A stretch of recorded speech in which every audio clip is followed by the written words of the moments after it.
En el próximo panel vamos a analizar el rol de los recursos humanos como arquitectos de la estructura organizacional. Para esto nos acompañan mi querida amiga Bárbara Poblete, psicóloga, licenciada en Comunicación y MBA. Con más de 18 años de experiencia, está dedicada al mundo de las personas y comunicaciones. Desde hace 11 años es gerente corporativo de recursos humanos de Hortifruti y directora de Agrocap. También tenemos a Luis Rosas Asenjo, socio principal de Wiseplan, consultora que por más de 12 años ha desarrollado servicios expertos para empresas en gestión de personas. Antes de fundar Wiseplan, se desempeñó como director de personas en destacadas empresas locales y multinacionales.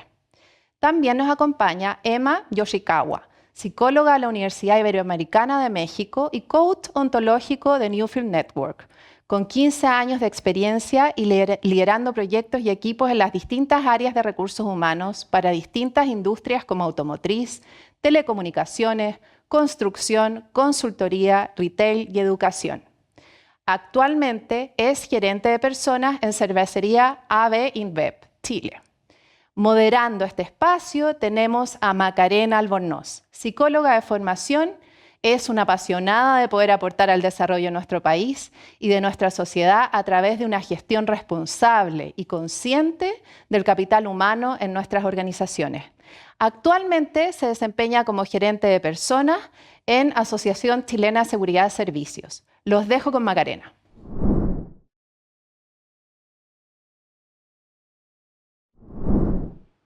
Muchas gracias, Caroline, por tu presentación.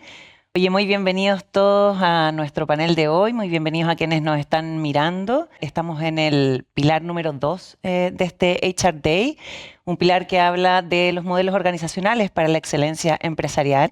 Y particularmente hoy vamos a conversar en este nutrido panel de cómo nosotros, directivos de recursos humanos, somos los arquitectos de las estructuras organizacionales que permiten a nuestras empresas cumplir con sus desafíos. Sin lugar a dudas, para mí una de las cosas más estratégicas o más relevantes que hacemos desde nuestras áreas es poder efectivamente contribuir con esta arquitectura. Me encantó el nombre que le pusieron, porque efectivamente somos arquitectos de estructuras que permiten enfrentar desafíos distintos. Cada día las estructuras son menos móviles, ¿no? O sea, menos estáticas, mucho más móviles, y hay que estar cambiando constantemente porque los desafíos de hoy están muy móviles. Y para hablar de eso, oye, nuestros 3 grandes invitados, profesionales con amplia trayectoria, con varias experiencias en diferentes industrias. Tú, Emma, tú también en consultoría. Y Bárbara, tú en Hortifruti ya bastantes años, así que te ha tocado vivir de todo. De todo, de todo. Vaivenes del mundo, vaivenes de la organización, cómo ha ido creciendo y cambiando. Y cuéntanos desde tu experiencia y en todos estos años, en los múltiples cambios que has vivido, ¿cuáles quizás son los modelos que te han permitido, que le han permitido a la organización enfrentar de mejor manera, de manera más eficiente, alguno de estos cambios que han tenido que enfrentar? Mira, la verdad es que yo creo que no hay un modelo único como de éxito, finalmente. El éxito va por la posibilidad que tienes para adaptar el modelo a la necesidad y a la estrategia de la organización. Entonces, nosotros tenemos órganos y tenemos que generarle un esqueleto a estos órganos que pueden incluso moverse en función de gestar un nuevo proyecto o hacer algún tipo de movilización de crecimiento, por ejemplo. Y la verdad es que la idea de esto es que uno puede hacerlo con diferentes tipos de metodologías. Puedes irte por un tema zonal o por región, puedes hacerlo por unidad de negocio. Y en ese sentido, la idea es que Recursos Humanos logre entender cuál es la necesidad de mediano y largo plazo de la organización para poder adelantarte a esa necesidad.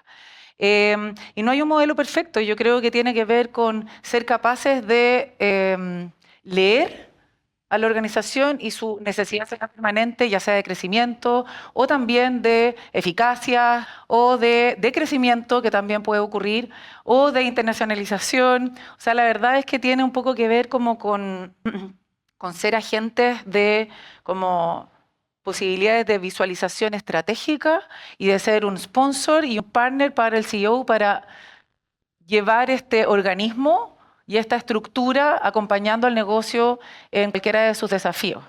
y ahí está como nuestra capacidad de poder leer. Sí. Oye, Luis, tú has tenido como una vida empresarial, digamos, dentro de la línea, y también una vida de consultor. Y ahí Bárbara nos decía que no hay un modelo único. Efectivamente, es dependiendo Totalmente. como de las necesidades del momento. Pero ¿qué es lo que está ocurriendo en el mercado? ¿Cuáles son los modelos que están más de boga? ¿Qué es lo que está pasando? Tú que trabajas con diversas empresas. Sí, muy pertinente lo que señalas respecto a los modelos que están en boga. Yo creo que en este tránsito desde hombre de la línea de recursos humanos, tal como aquí mis colegas, y ahora actualmente ya hace unos años como consultor, he visto de todo en relación a modelos organizacionales. Pero puntualmente yo diría que hoy día hay más moda que realidad. ¿Por qué? Porque en la práctica, como decía Andrea, lo que se ve en la realidad son construcciones que son más eclécticas, es decir, he sacado un poco del un modelo matricial, he sacado un poco de un modelo basado en equipo y otro poco por ejemplo, de organizaciones ágiles, por ejemplo. ¿Y por qué sucede eso? Lo que yo veo de afuera, ¿por qué? Porque algo que tú recalcas muy bien, es porque hoy día los que dirigimos recursos humanos necesitamos adaptarnos a lo que la organización requiere más que un modelo estático. Un modelo como una arquitectura que busca eficiencia y logros, objetivos, tiene que adecuarse a lo que la organización está mirando, leer la organización y en función a eso, en función a aquello, construir un modelo que muchas veces es súper personalizado, es muy tailor-made de acuerdo a la organización. Porque lo que buscamos finalmente es lograr tener métricas, lograr un modelo eficiente que demuestre que se está convergiendo hacia los resultados y medir de alguna forma también la experiencia de nuestro cliente interno. Y entender que lo que en ese modelo nosotros no podemos hacer todas las labores, ¿ya? No somos superhombres ni supermujeres como ustedes, que por lo tanto tenemos que sacar algunas cosas que son operativos a través de modelos de outsourcing especialistas y dos, abocarnos a la estrategia, a lo que más agrega valor. Gracias, Luis. Es bien interesante cómo efectivamente se van poniendo cosas de moda, como modelos bien de moda y que pareciera que uno trata de adaptarlos, así como qué es lo que hay que usar. Y efectivamente las organizaciones están preparados para adoptar modelos y no necesitan necesariamente adoptar el modelo que llega de moda. Emma, oye, tú has participado y has trabajado en industrias bien distintas. Bien diversas. Y te ha tocado también enfrentar procesos en los que se ha requerido de tu función como arquitecto. Cuéntanos, ¿cuáles crees que son los factores de éxito y factores que hay que evitar para poder ser exitosos en la implementación de un modelo? Sí. Bueno, ya lo mencionaron y de repente para no sonar tan repetitivo, pero efectivamente yo creo que no hay fórmulas perfectas, no hay fórmulas únicas. Bien decías tú, Bárbara, como bien ligado a la estrategia del negocio y no entender el diseño de la estructura como un acto aislado, ¿no? Cuando uno diseña una estructura, tiene que también pensar en el diseño de todo el modelo que va a acompañar esa estructura. Y cuando hablo de modelo me refiero a identificar bien desde la estrategia del negocio, ¿cierto? Cuáles son esos talentos que vamos a necesitar, cuáles son esas habilidades que necesitamos instaurar, que necesitamos promover o que necesitamos desarrollar desde cero porque no existen si estamos en un proceso de transformación, la cultura que la acompaña, porque una estructura muy probablemente está destinada a su fracaso si no están todos estos otros elementos que lo acompañen y que finalmente le den vida, ¿no? A esa estructura que diseñamos como esqueleto, decía tú, que me gustó mucho el término. Efectivamente, yo he estado en harta industria, desde telcos, he estado en consultoría de tecnología, ahora estoy en consumo masivo en la cerveza, estuve en retail también. Y yo creo que cada industria es distinta, pero lo complejo es que incluso en cada industria, cada empresa es distinta y dentro de la empresa cada área es distinta. Es muy distinto hablar de una estructura de marketing, por ejemplo, a hablar de una estructura de finanzas o una estructura de operación que opera en una planta, ¿cierto? Entonces, entender que las particularidades no se ven como empresas, sino que se ven como un organismo que es muy vivo y que hoy, por sobre todo en el contexto en el que estamos, tenemos que ser capaces de diseñar estructuras que sean flexibles y rápidamente adaptables. Y eso no solo depende de la estructura, sino que de los talentos que ponemos en ella, que ojalá sean cada vez talentos más líquidos, se llama, ¿no? En estas metodologías ágiles que decías tú ahora están tan de moda, como una persona con un background que tenga diversidad de conocimiento logra poder participar para distintos proyectos dentro de la organización desde su mirada experta. Entonces yo creo que el éxito nunca está asegurado, pero lo que sí es real es de que no es una construcción de recursos humanos, sino que es una construcción que probablemente se media desde recursos humanos, pero siempre muy de la mano con el negocio, con los gerentes y los directores de sus mismas áreas, que finalmente son los expertos también de la gestión que tienen que hacer dentro. Entonces, creo que es un trabajo que tenemos que entender que no es responsabilidad solo de recursos humanos, sino que probablemente nosotros vamos a poner ahí un poco de expertise, pero que se hace muy de la mano con ellos. Oye, sí, ¿Puedo agregar una cosa? Porque me llamó mucho la atención algo que tomaste que tiene que ver con que quizás un buen tip es entender de que la estructura puede ser distinta en función de cada área del negocio. O sea, no todos estructura Sí, ágil. claro. Ya, ok, queremos tener una estructura ágil. Para la tecnología funciona, para las áreas de soporte no funciona tanto. O quiero tener un corporativo light y una filial súper autónoma y robusta. Sí. Ok, perfecto, pero entendamos que recursos humanos va a ser light, corporativo y robusto en la filial, o quizás nómina es absolutamente robusta en la filial, pero el proceso de desempeño o de talento o de sucesión va a ser muy robusto en el corporativo y se va a dictar la pauta a nivel general. Entonces, quizás también no es solo las cajas y cómo se va visualizando como estructura regional o light o no light, sino el proceso donde va a estar alocado y en función de ese proceso genero una estructura. También puede ser una buena fórmula cuando tienes un mix muy grande en una organización mundial, por ejemplo. y que claramente cada área tiene sus particularidades y sus necesidades distintivas. Y por eso ahí alguno de ustedes decía que no puedes implementar como el modelo que viene en el Del libro. Claro, tienes que ver cuál es la realidad de tu organización para poder implementarlo. Y ahí en la realidad de las organizaciones también hay algo que quizás no hemos explorado en profundidad, ¿ya?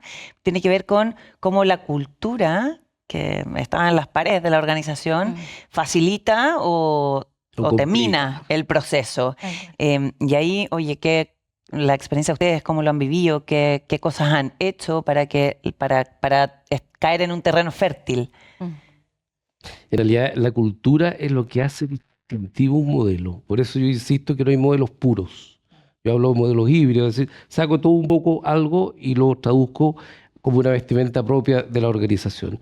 En lo que hay hoy día en la empresa es búsqueda de eficiencia, claro está, y principalmente esa sal y pimienta que le ponemos a la gente de recursos humanos, que claro, tenemos que apuntar a los objetivos de la empresa, medir mucho esos KPI, pero no tenemos que olvidar también que tenemos un cliente interno que es un duro juez nuestro, a los cuales tenemos que medir de alguna forma su experiencia cliente y ver toda esa trayectoria, cómo está transitando en la organización y qué ajustes le podemos hacer a ese modelo. Eso hace, como dicen ustedes, eso hace un modelo distintivo, un modelo que es, como me repito lo que dije en mi intervención primera, un modelo tailor-made, hecho a tu cuerpo.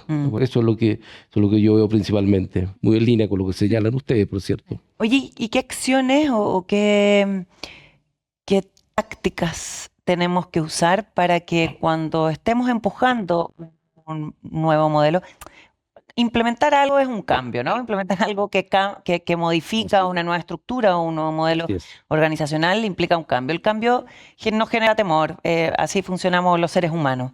¿Y qué tenemos que hacer? ¿O qué buenos ejemplos quizás tienen de cambios, de acciones que hayan adquirido para que el cambio caiga en un terreno fértil? Yo creo que hay como muchos elementos, pero si pudiera elegir dos, para mí uno central tiene que ver con la comunicación, ¿sí? Una vez que tú, para diseñarla primero, comunicarte muy bien con los dueños del negocio, los directores de cada área, para entender las necesidades, la estrategia y poder hacer una estructura con base a eso, pero después el poder comunicarle a la gente cuando la estructura quedó definida, por qué quedó definida de la manera que quedó definida. Y hacerlo de manera clara, con un lenguaje que todos puedan entender. Yo creo que las principales resistencias al cambio se generan cuando las personas entran en un estado de incertidumbre, cuando no saben qué es lo que viene o por qué se están tomando las decisiones que se están tomando. Eso por un lado. Y segundo, creo que el liderazgo es clave. Tú hablabas de cultura. Yo creo que la cultura uno propone, ¿cierto?, un estilo de cultura que quisiera la organización, pero finalmente los que le dan vida y hacen que eso funcione o no es el estilo de liderazgo, desde el ejemplo, si es que cobra realidad. Entonces creo que también para que una estructura tenga vida y cumpla con el objetivo para el cual fue diseñado, los líderes tienen que estar muy alineados también, entender cuál es la forma después de operar esa estructura, ¿no? No sacamos nada con cambiar una estructura si después seguimos operando con modelos antiguos, esa nueva estructura no va a dar los frutos que estamos diseñando. Muy cierto. Yo agregaría, porque lo han dicho todo en términos como asociado a gestión del cambio, que la gente, y lo conversamos fuera de pantalla, sí, pero la gente no le tiene miedo al cambio, le tiene miedo a la pérdida en ese cambio. Y esa pérdida es lo que tenemos que manejar. Entonces, ¿cuáles son las expectativas? ¿Cuáles son las ganancias asociadas a ese cambio? Y cómo yo comunico de manera súper asertiva qué es lo que la persona va a ganar en función de ese cambio, ya sea de estructura, de jefe, de proyecto. Porque en la medida en que la persona logra entender su protagonismo en ese proceso de cambio y cómo eso va a ser una ganancia para él o para ella, ¿ya?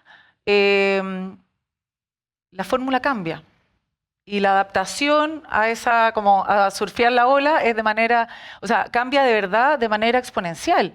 Pero hay que mostrarlo, porque muchas veces nos centramos mucho en buenas campañas comunicacionales, en informarle a los líderes, en cascadear la información, pero quizás no tanto en mostrar la ganancia del por qué se está tomando la decisión que se está tomando.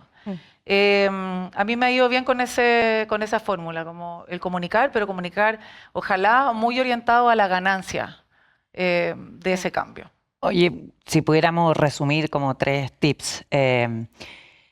Comunicación, clave. Liderazgo, porque sin ellos Ojo con los líderes. cualquier cosa puede Esos pasar, son la ¿no? bisagra, te abren o te cierran la oportunidad al cambio. Sin duda. Ahora, la comunicación hay que hacerla a través de los líderes, pero también a través de instancias corporativas. No hay que dejarlo solo ahí. También hay líderes que no Claro, tienen que ver con informales. jerarquía, que tienen Sí. que ver con líderes informales que son tremendos sponsors Muy para influ- la gestión del cambio. Muy influyente. Identificar aquello también es bien relevante. Oye, y quizás como tercer punto, pensamiento positivo, ¿no? ¿Cómo mostráis desde lo positivo cualquier tipo de modificación que se quiera hacer, cualquier cambio que se quiera implementar? Porque efectivamente hay un miedo a la pérdida que ahí hace que la gente se resista. Total. Un tips final, agregando todo lo maravilloso que han dicho ustedes, que en la práctica me resulta, puede sonar duro, pero ya a la gente hay que decirle, oye, tenemos que cambiar y tal vez si se puede decir, explicar por qué. Porque si no lo hacemos nosotros, lo va a hacer otro. El cambio hoy día más que de libro es una condición que debemos ejercitar todos los días. Y yo insisto mucho cuando visito empresas, es que traspasemos información con criterio, porque no todo se puede informar, ¿no es cierto? Pero traspasemos información aquella que pueda ser pertinente y que haga conmover a la gente, que diga, en realidad tengo que cambiar, porque muchas veces imponemos un cambio a la fuerza, pero no decimos el por qué. ¿De acuerdo? Y eso es lo que frena y genera resistencia al cambio. Es que pienso que el modo de administrar, ya esto del secretismo, del tenéis que hacerlo porque yo digo, no ocurre. Efectivamente, el compartir la información y el ser claros, precisos y transparentes genera además confianza y es un otro punto que derriba quizás miedos o aversión al cambio. Oye, en recursos humanos hace ya harto tiempo que venimos conversando que no puede ser toda esta cosa soft y que las cosas tienen que transformarse en números, indicadores que nos permitan avalar que Sí. efectivamente nuestras intervenciones o las implementaciones de modelos que hacemos son efectivos y eficientes. Y ahí preguntarles si ustedes conocen o cómo han medido la efectividad de modelos o de estructuras organizacionales que han adoptado. Yo he Bueno, hablado mucho. ya, ok, que había terminado yo recién. Tiene Pero, muchos Felipe, casos. sí, sí, a ver, hay miles de formas de medir efectividad y muchas de ellas pueden ser muy queridas por recursos humanos, pero no en el lenguaje de la organización. Sí. Entonces, lo primero que yo hago en términos de cualquier proyecto que hagamos es como, ¿cuáles son tus indicadores de éxito de este proyecto en particular? Antes. Antes. O sea, está bien, este es el proyecto, pero ¿qué es para ti el éxito de este proyecto? Que esté la estructura, que las decisiones se tomen más rápido. ¿Cuál es el indicador que miras todos los días de la mañana? CEO, jefe, cuénteme, Sí. ¿qué es lo que está mirando hoy en día? Porque hace 5 años atrás miraba y otra cosa. Entonces, y me dice, levantemos indicadores de productividad. Bueno, pero es que productividad para ti es distinta que para mí en un proyecto en particular, por ejemplo. Entonces, ya, ¿qué es lo que tú estás mirando? ¿Qué es lo que te llama la atención o lo primero que haces para ver el tabló de la mañana? ¿Qué indicadores estás mirando? Y en función de eso, obviamente, tomamos un punto en común en términos de éxito y ahí medimos. Pues si yo me pongo a medir mis cosas y él piensa que los factores de éxito son otras, por supuesto que no vamos a estar midiendo lo mismo. Entonces, hay que ser creativos primero en cómo medir las cosas que hacemos, no solo en tiempo y en forma, sino también en efectividad. Y por otro lado, aclarar, medir desde un lenguaje común. Esa es como mi fórmula. Mira, yo creo que, bien dices tú, hay algunas que no son muy abrazadas por otras áreas, pero siempre el feedback permanente creo que es una buena manera de medir y de estar entendiendo si vas en el camino correcto, eso es una.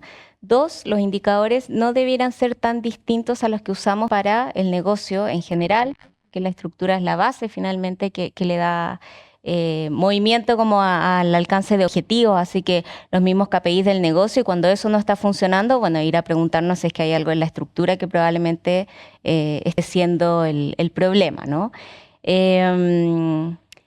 Eso creo yo. En mi experiencia, solamente agregar que el utilizar un modelo es como cambiarse casa.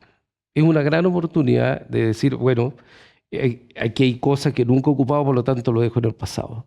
Y hay cosas que me debo llevar. Por ejemplo, aprovechemos de, si ustedes me admiten una especie de consejo, aprovechemos de simplificar el proceso.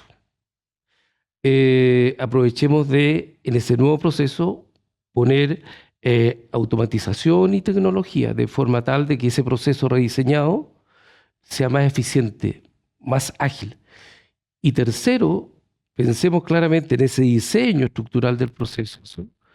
¿Qué es lo que más agrega valor? ¿Y qué es lo que a lo mejor me ven más la gente, nuestros colaboradores, pero que a lo mejor al final del día no contribuye? Por lo tanto, yo reiteré en una de mis intervenciones, preocúpate de lo estratégico, de lo que te agrega valor y tal vez delega otras áreas o dentro de la organización o fuera, a través del BPO, Business Process Outsourcing, que es el outsourcing propiamente tal que conocemos a nivel nacional, de que hagan las cosas a lo mejor con mayor especialización, porque son más operativos, que tengan continuidad operacional y que incluso tienen un costo más eficiente. Esos serían mis tres tips cuando uno está transitando hacia un modelo ecléctico, de libro, lo que tú quieras. Sí. Pensaba yo adicionalmente como para entender la efectividad de una estructura, también estar mirando, ¿no? O sea, ¿es eficiente desde la necesidad que tienes actual en tu organización y lo correcto, el deber hacer? Es decir, términos de spam, por ejemplo, ¿no? O de layers dentro de tu estructura, cuánto es saludable, digamos, para la organización, porque, claro, podríamos tener una estructura gigantesca y por supuesto va a tener muy buenos resultados, pero también tiene que ser eficiente y Sí. tiene que ser óptima. Por lo tanto, creo que hay que estar mirando hoy día, no sé, digamos, cuando te hablo de spam, cuántos reportes tienes por cada líder, cuántas layers tienes, el costo de la masa de tu estructura versus producción. O sea, creo que hay que estar cruzando la data con el negocio también Así es. para entender si está siendo rentable. Creo que hablando de estructura, parte importante parte por casa. Claro. Y en este sentido, el control de gestión que conocíamos antes, que estaba en finanzas, la verdad es que yo sí creo que tenemos que gastarnos el tiempo y los recursos de tener o un propio control de gestión interno, que podría ser un People Analytics, o derivarlo al área de finanzas, pero como compañero de ruta, en donde parte del trabajo de control de gestión de la organización pasa a medir indicadores de recursos humanos que nos permitan también tomar decisiones con data.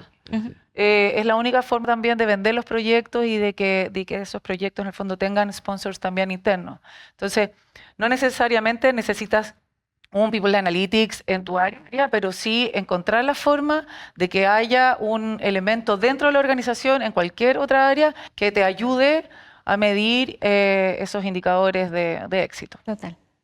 Pareciera que hoy ya se nos hizo imposible funcionar sin datos Sin que nos datos. permitan ir tomando decisiones con mayor capacidad de achuntarle, ¿no? Como Sí. que sean De efectivos objetividad. con respecto al desafío que nosotros nos estamos planteando. Mm. Oye, para ir cerrando, tenemos a más de 6.000 personas mirándonos y admirando sus carreras y todo lo que han aportado finalmente para nuestro país. ¿Qué consejos darían en una especie de cierre con respecto a nuestro panel? ¿Qué consejos les darían a quienes están mirando y que tienen la necesidad y que visualizan la necesidad de cambiar, de que sus organizaciones adopten nuevos modelos organizacionales o nuevas estructuras organizacionales, pero no saben ni cómo empezar, ni cómo venderlo, ni cómo hacerlo? Para mí sería como no lo hagas solo o sola, ¿no?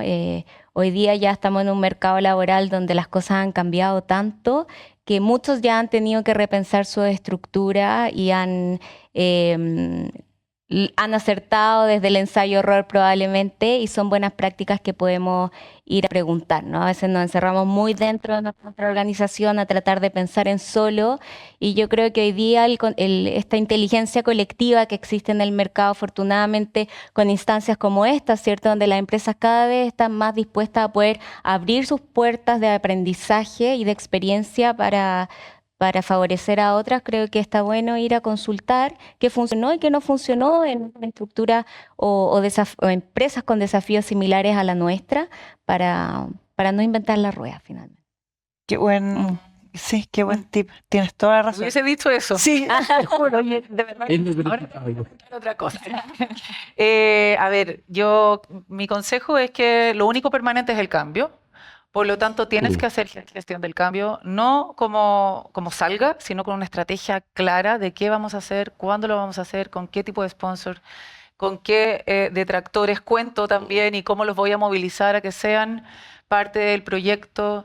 En ese sentido, como que cualquier cambio, ya sea estructural o de cualquier otro tipo, requiere de parte del área de recursos humanos una estrategia clara de cómo vamos a llevar a la organización a ese otro estado.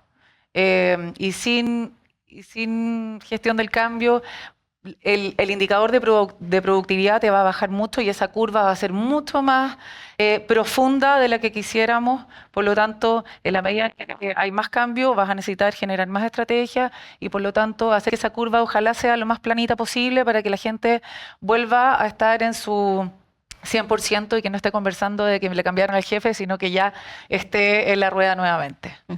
Ese yo creo que es mi consejo, hacernos cargo de esa gestión. Muchas gracias. Luis. Mi consejo, lee acerca de los modelos que existen, pero no te estreses aferrándote como religión a uno solo, porque va a ser imposible ¿Qué te aconsejo yo? Lee tu organización. Fíjate muy bien hacia dónde se dirige tu organización. Asume que todo lo que, incluso lo que modeles hoy día, a lo mejor mañana va a estar obsoleto. Por lo tanto, ten siempre una puertecita en tu mapa de diseño de proceso, ten una puertecita que diga cambio. Ten presente que va en tu camino hacia ese cambio van a haber detractores e impulsores. Ten presente, porque cuando uno es catalizador de cambio, sufre mucho. Sufre la incomprensión del que no quiere cambiar y sufre la alta expectativa del que sí dice, este es el momento de hacerlo. Mide y vuelve a medir, porque lo que no se mide, es un dicho, ¿no? Lo que no se mide no existe, sobre todo en recursos humanos, que nos cuesta medir, porque trabajamos con sensibilidades más que con datos duros. Por lo tanto, hagamos control de gestión. Hagamos control de gestión y finalmente preocúpate en esa medición cómo estás incorporando, perdón que repita, tecnología, información, para medir nuevamente si estamos alcanzando los KPI que tienen que ser antes, durante y después de ese proceso de cambio, y ver en ese tránsito, ver si estamos apuntando al bienestar de nuestro cliente interno y si estamos llegando a los números a lo que espera nuestra organización. Nos quedamos entonces para cerrar con 3 grandes aprendizajes. Oye, estudiar, entender lo que está pasando, pero siempre con la flexibilidad Así es. para implementarlo en nuestra organización.